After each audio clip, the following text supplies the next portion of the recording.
बारे मोहिया लौट के नहीं आवे। मेरा मोहिया लौट के नहीं आए, मेरा मोहिया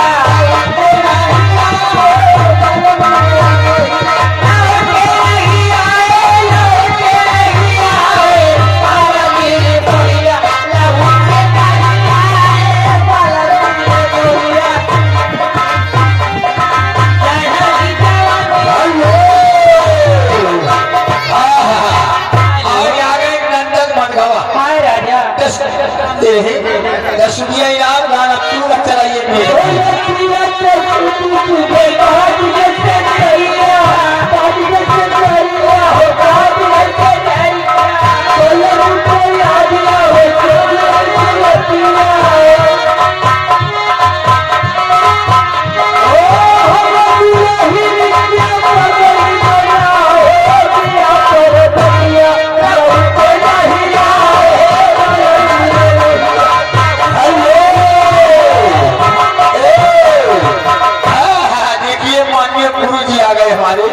पंडित जी। हाँ कुंडू पंडित जी की तरफ से छोटू रानी जी अबे लाशा दे रहे हैं।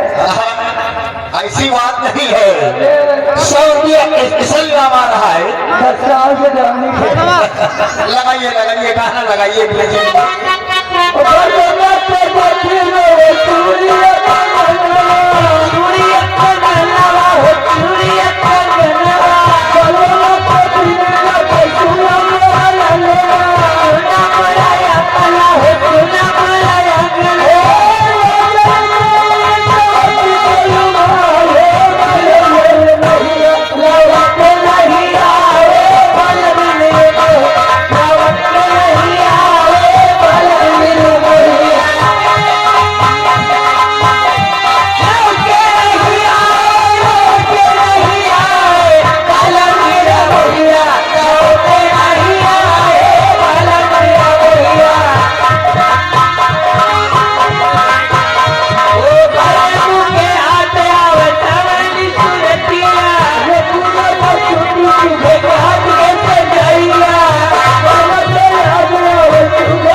गाना लगाइए भाई।